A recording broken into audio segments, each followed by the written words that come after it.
வணக்கம். ராமநாதபுரம் மாவட்டம் அலகன்குளம் ஊராட்சிக்குட்பட்ட நாடார் வலசை கிராமத்தில் பள்ளிக்கு அருகே மதுபான கடை செயல்பட்டு வருகிறது. அப்பகுதி மக்கள் பல கட்ட போராட்டத்திற்கு பிறகு மாவட்ட ஆட்சியர் மதுபான கடையை அகற்றுவதற்காக உத்தரவானது அறிவித்திருந்தார். இதனை அடுத்து போராட்டமானது கைவிடப்பட்டது. இதையடுத்து 6 நாட்கள் பூட்டப்பட்டிருந்த மதுபான கடை இன்று மீண்டும் திறக்கப்பட்டதால் அப்பகுதி பெண்கள் மதுபான கடையை மூடக்கோரி வாக்குவாதத்தில் ஈடுபட்டனர். அப்போது அங்கு வந்த போலீசார் இடமும் பெண்கள் வாக்குவாதத்தில் ஈடுபட்டனர். ஒரு கட்டத்தில் வாக்குவாதம் முற்றவே அதனை வீடியோ எடுக்க முற்பட்ட பெண்களின் கைபேசிகளை காவல்துறையினர் பறித்ததாகவும் கூறப்படுகிறது.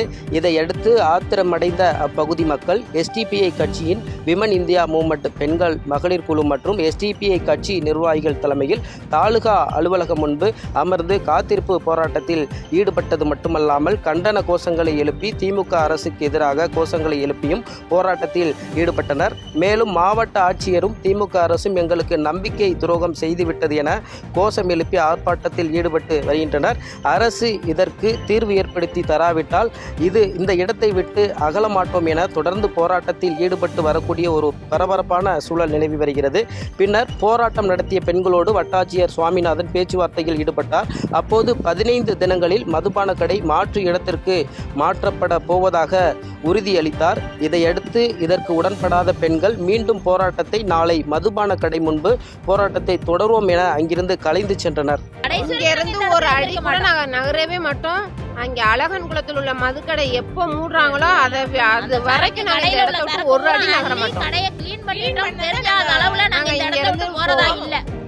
ஆனா மீண்டும் நாங்க ஏமாறுறதுக்கு தயாரா இல்ல. 2 முறை ஏமாற்றப்பட்டிருக்கோம் அதிகாரிகளால. அதனால இன்னொரு முறை நாங்க எந்திரிச்சு போகணும்னா எழுத்துப்பூர்வமான ஒப்பந்தத்தோட தான் இந்த இடத்த விட்டு நாங்க நகர்ந்து போவோம். பாதகம் செய்பவரை கண்டால் நாம் பயம் கொள்ளலாகாது பாப்பா. மோதி மிதித்து விடு பாப்பா, அவர் முகத்தில் உமிழ்ந்து விடு பாப்பா. அண்மை செய்திகளை உடனுக்குடன் தெரிந்து கொள்ள இணைந்திருங்கள் எம் நாடு தொலைக்காட்சியுடன்.